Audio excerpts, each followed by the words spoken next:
Sebuah pembunuhan kejam telah terjadi 66 juta tahun lalu. Seseorang atau sesuatu telah membunuh hampir semua dinosaurus di bumi. Dan selama bertahun-tahun, kita pikir kita sudah tahu pelakunya.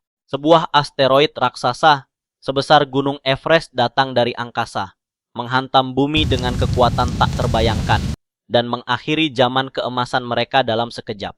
Cerita yang dramatis, sederhana, dan sangat meyakinkan. Tapi seperti banyak misteri besar di alam semesta, semakin kita dalami, semakin rumit ceritanya. Ada tersangka kedua, seorang pembunuh yang sangat sabar, sangat diam-diam, dan bekerja selama ratusan ribu tahun. Hari ini kita akan ungkap semuanya, langkah demi langkah, bukti demi bukti. Dari awal dunia yang hijau sampai akhir yang gelap, apa yang sebenarnya membunuh para raksasa itu? Mari kita kembali ke 66 juta tahun lalu. Bayangkan kamu berdiri di tengah hutan Cretaceous. Udara hangat dan lembab. Suhu rata-rata jauh lebih tinggi daripada sekarang. Tidak ada lapisan es tebal di kutub utara maupun selatan. Laut dangkal membentang luas, penuh terumbu karang dan kehidupan. Hutan tropis hijau lebat tumbuh dari satu kutub ke kutub lain. Dinosaurus bukan sekadar hewan biasa. Mereka telah menjadi penguasa bumi selama 165 juta tahun. Itu waktu yang sulit dibayangkan oleh otak manusia. Kalau kita kompres seluruh sejarah bumi menjadi 1 tahun kalender, dinosaurus mendominasi hampir 6 bulan penuh. Manusia modern hanya beberapa jam di akhir tahun itu. Di daratan kamu bisa melihat Tyrannosaurus Rex, predator puncak seberat 8 ton, dengan gigi sepanjang pisau daging dan kekuatan gigitan yang mengerikan. Triceratops bergerombol seperti kawanan gajah bersenjata tanduk. Hadrosaurus dengan paruh bebek yang memproses tanaman dalam jumlah ton setiap hari. Di langit, Pterosaurus raksasa dengan sayap selebar 11 meter melayang seperti pesawat hidup.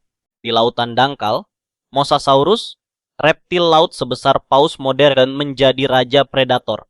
Ada juga dinosaurus kecil berbulu, cepat dan cerdas. Rantai makanan sangat kompleks dan seimbang. Tumbuhan berlimpah. Populasi stabil, dunia terasa penuh, kaya, dan abadi. Tapi di balik semua keindahan dan kekuasaan itu, bumi mulai mengirim sinyal bahaya. Perlahan, hampir tak terlihat, lama-lama, ilmuwan bingung. Kenapa dinosaurus hilang? Apakah mereka punah perlahan karena iklim berubah? Apakah mamalia kecil mencuri telur mereka? Semua teori itu berubah drastis pada tahun 1980. Luis Alvarez dan anaknya menemukan lapisan iridium tipis di batuan di seluruh dunia. Iridium hampir tidak ada di kerak bumi, tapi sangat umum di asteroid. Kemudian pada 1090-an, para ilmuwan menemukan kawah raksasa di Yucatan, Meksiko, namanya Chicxulub, ukuran 180 km. Bukti asteroid semakin tak terbantahkan. Namun teori lama tentang gunung api raksasa di India, Deccan Traps, tidak pernah benar-benar mati. Dan sekarang, bukti baru membuat kedua teori ini bertemu. Di wilayah yang sekarang adalah India Barat, terjadi salah satu peristiwa vulkanik paling ekstrim dalam sejarah planet kita, Deccan Traps. Selama hampir 800.000 tahun, kerak bumi terbelah.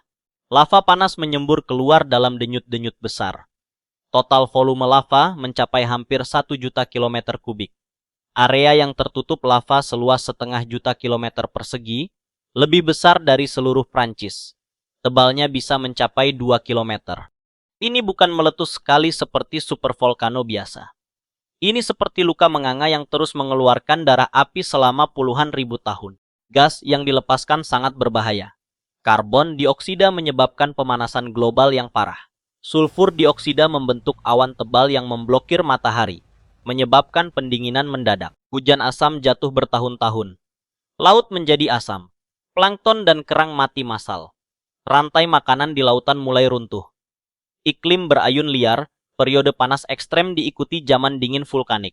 Banyak fosil menunjukkan bahwa populasi beberapa jenis dinosaurus sudah mulai menurun ratusan ribu tahun sebelum asteroid datang. Mereka seperti tubuh yang sudah sakit kronis bertahun-tahun, lemah, stres, dan rentan terhadap penyakit apapun yang datang.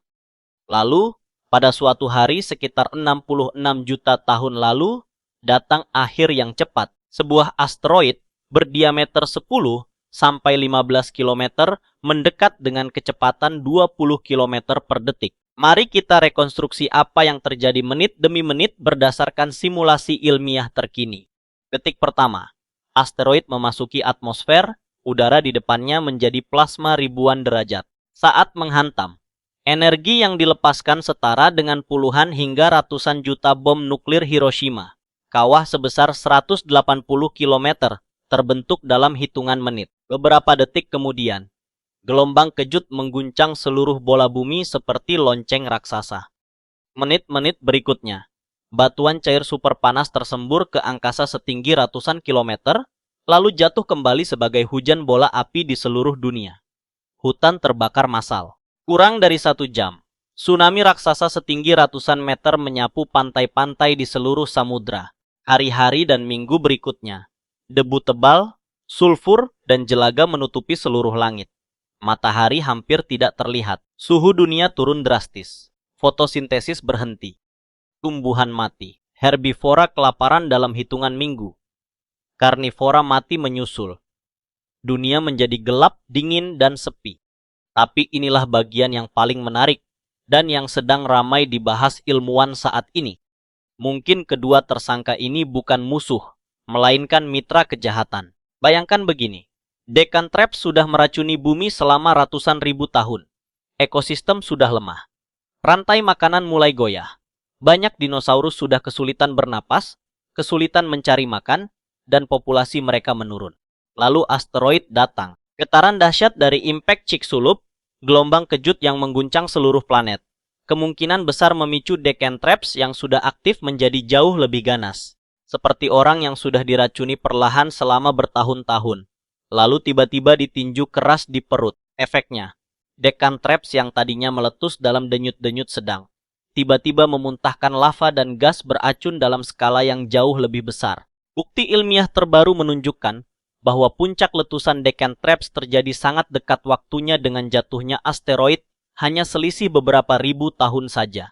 Kombinasi ini menciptakan neraka sempurna. Debu dari asteroid menutup langit. Gas dari Deccan-Traps menambah kegelapan dan racun. Hujan asam yang lebih parah. Suhu yang naik turun gila-gilaan. Laut yang mati total. Dua pembunuh yang bekerja sama. Satu menusuk dari langit dengan kecepatan luar biasa. Satu meracuni dari dalam bumi selama ratusan ribu tahun. Dan bersama-sama, mereka mengakhiri zaman dinosaurus. Dari semua kekacauan dan kematian massal itu, sekitar 75% spesies di bumi punah selamanya. Tapi ada yang selamat. Dan kisah mereka sangat menarik. Siapa saja yang lolos? Pertama, hewan-hewan kecil yang bisa bersembunyi di lubang tanah, gua, atau bawah air. Ukuran kecil berarti kebutuhan makanan sedikit. Mereka bisa bertahan hidup dengan sisa-sisa bangkai selama berbulan-bulan. Kedua, hewan pemakan bangkai.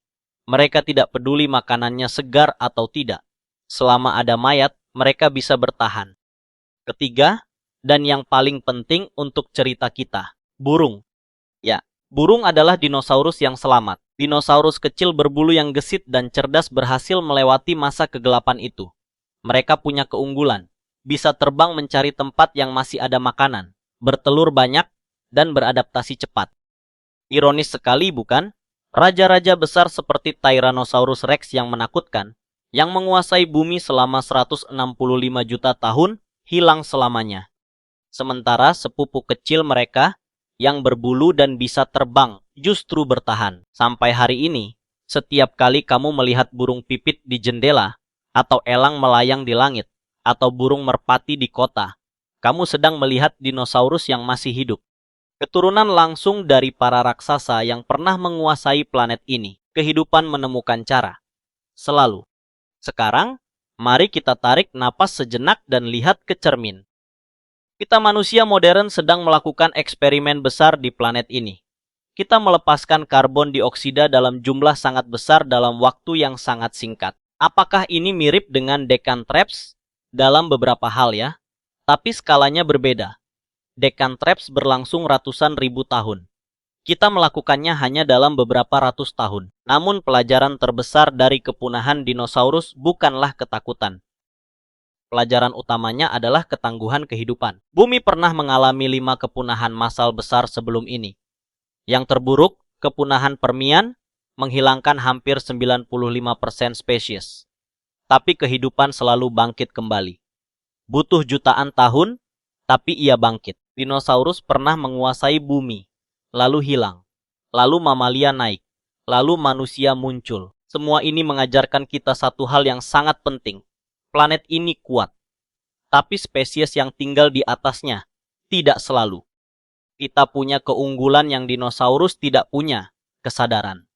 Kita bisa memahami apa yang sedang terjadi. Kita bisa membuat pilihan. Kita bisa belajar dari masa lalu. Suatu hari nanti, mungkin jutaan tahun dari sekarang, makhluk lain akan menggali fosil kita dan bertanya, bagaimana manusia sebenarnya punah?